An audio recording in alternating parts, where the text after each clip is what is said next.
Like, how did I do this? I have no idea how I did this. I just kept trucking. And you did it well. Thank you. Oh, thank you. Yeah.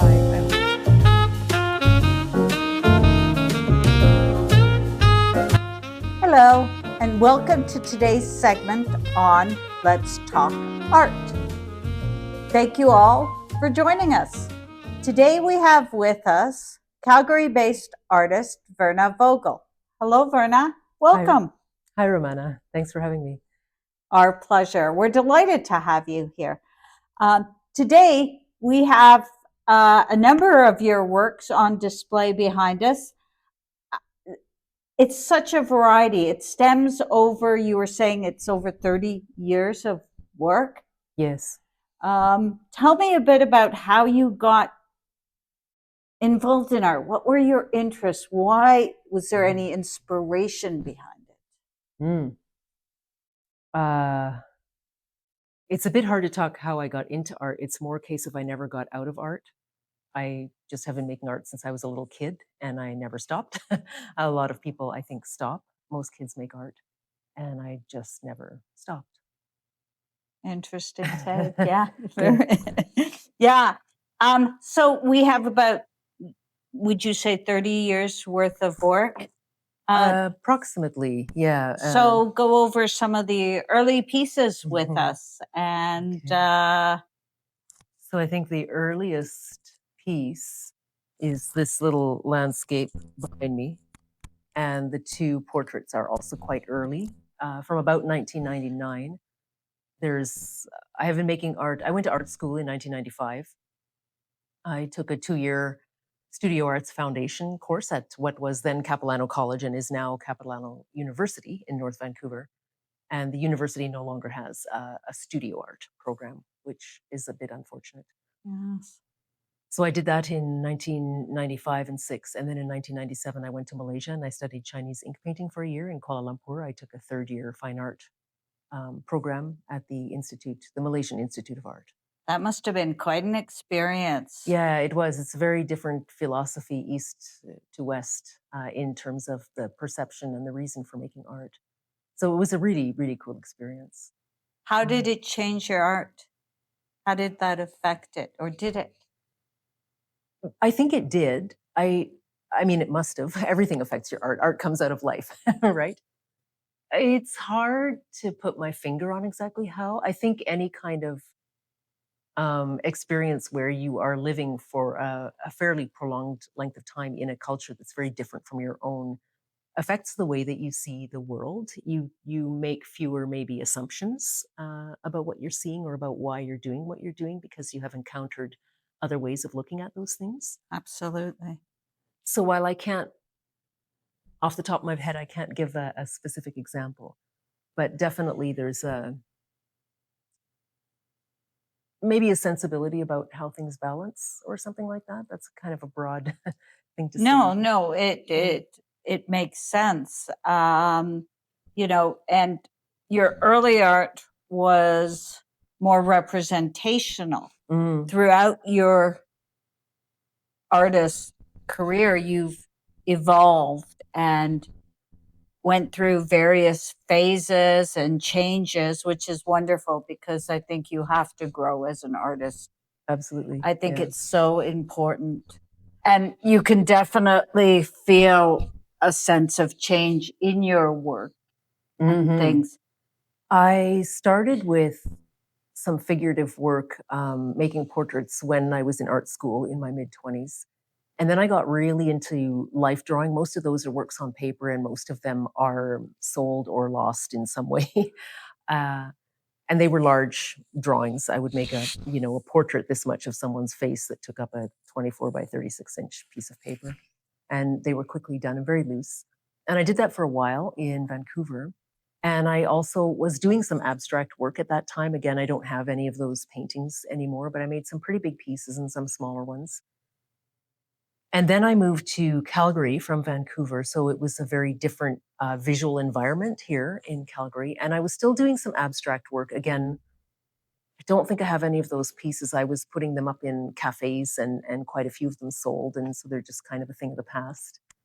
And then I gradually got into doing these urban landscapes and quite complex, lots of layering, different mediums. Yeah. You've got collage, you've got paint, you've got ink, you've got fiber arts, the stitching, the pasting. Before I did the cities, I was painting a lot in my studio and I had run out of canvas, but I had a lot of canvas scraps. And I thought, well, maybe I can sew the canvas scraps together. I've been a sewist all my life, so sewing things together is kind of a no-brainer in a lot of ways. And so I made some abstract paintings, a handful of them, maybe a dozen at the most, where I was stitching the canvas. And there were a lot of construction sites downtown. And so I would pick up little pieces of mesh or things from construction sites and stitch them into my canvases. And they began being very abstract, straight line abstraction for the most part, with little bits of things sewn into them. And then gradually they became these urban things, urban scenes have a lot of straight lines to them. This is a bit of a later piece. The one up here on the wall is a kind of midpoint piece. This is an acrylic painting. I started doing them with oil glazes. And so I would stitch this urban thing and then layer glazes of color over it. And I really liked the stitching because while it's behind the artwork, with the oil ones, I put a really shiny varnish on top. And if you saw the work from an angle, I can see actually the black and red one from an angle here. The stitching looks like it's sitting on top of the painting, but actually it's in behind. And I like to play with perception that way. So that always intrigued me about that way of working. It wasn't something I planned. It was something I noticed at one point and went, hey, that's kind of neat. You know? Yeah. So at one point, before you went to this stage, you were doing the kind of almost soft dyes of the canvas as opposed to like the green one behind you on top. Kind of staining the canvas. Yeah. Yeah. So I got tired of doing the cities. I couldn't make them fast enough. They sold like hotcakes. They were what got me out of having to work for a living and into being a full-time artist. But I got a little bit, dare I say, bored, kind of it felt like I was making the same thing over and over again. So I had the cities like how I described you, like this black and red one, usually a lot more colorful. And I began to try to change it up. So I began to print. So this is an actual print on canvas, a giclée print of a photograph I took in Toronto. There's a bit up there that is from Vancouver. And I began to stitch those into the canvas. And here you can see that there's, I haven't painted all of this canvas. This is just raw canvas that's got a bit of varnish on top of it, right? And more drawing. And so I went through these different stages with the cities, but I was still kind of like, oh, I'm tired of this city thing. I think there comes a point for some artists when you do the kind of fairly realist thing. I've been doing portraits and landscapes all along in between other work, where you begin to think, why am I painting the surface appearance of things? I want to get underneath that, right? And then you turn to abstraction often in that quest, right? So I was tiring of the city paintings, but I really loved the stitching still. And I did a residency in Toronto on Toronto Island in 2014 with a person called Ross Melanson. He's no longer with us, but he had an interesting education. He studied at a Jesuit school, so he had a very deep philosophy. And he ran this residency on Toronto Island. It was 4 people. And during that time, I was talking with him and saying, I want to change what I'm doing. I don't want to do these urban things anymore, but I'm not sure what I want to do. And I remember him saying, do anything. And I said, yeah, but it's got to have meaning. And he said, no, it doesn't. Just pick something random and do it. And I was like, And during the residency, he had these different little exercises for us to do. And one of them was to walk with your eyes closed. And he suggested that we walked in the woods. And I said, I'm not walking through woods with my eyes closed. That sounds dangerous. But I walked with my eyes closed in a more open area. So I did this eyes closed walking thing and found myself on a circular path, a big circle, maybe about 40 feet in diameter. And I had my eyes closed, so I didn't know what this was that my feet were finding. And I did a really quick like flash with my eyes open. And I saw, oh, there's some kind of path here.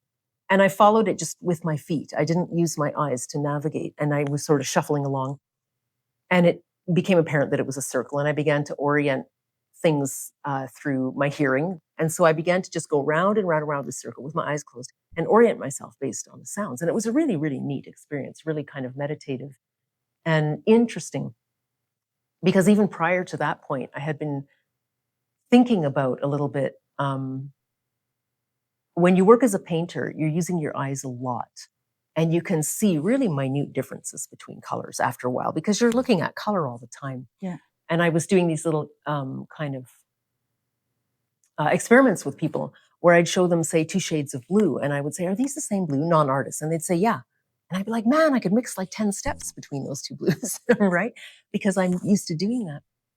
And so then when I was walking my eyes closed, I'm thinking, so what happens if as a visual artist, you stop using your eyes primarily? What if you use your body to orient things? So that was part of it. But I also really like this circle imagery. And I began to stitch these circles. The first few I made were on some paper. This is an example of one. I love stitching on paper. Paper is just fantastic to work on. So there are a couple of those here. And then I began to do them on canvas, this is an example of that. A piece that came out of that experience where I wanted to make really simple work now. The cities were sort of complex and busy, and I wanted to simplify things and possibly also get more into color. So I began to make these paintings with the circles in them. And the quality of the surface is, I would call it staining rather than dyeing, simply because in the world of art, pigments, dyes are not. So whereas pigments are permanent. So I'm using permanent pigments. And staining the canvas, there's different things that you can mix with acrylics to create different effects. And so I started playing around more with those. And I made a number of these paintings. Some are larger. I think some will be in the show that we're going to have later this month, with very planned out. To get the circles, I had to draw them. I can't free stitch a circle that perfectly, right? And I don't, prior to that, didn't ever draw out a composition first. I would just start. So this is a very new and different way of working. It was a lot more intentional and meditative. It was I really enjoyed making those. And then they transitioned again into more free-handed abstraction. I stopped stitching at one point because I felt that I was relying on the stitching a lot, which is not necessarily a bad thing. But if you rely on the same thing, I think for too long, it can be invigorating to change that up and to say, well, here's this thing that I'm always doing. What if I remove that thing and do something without using that? What then will I come up with, right? The challenge of that.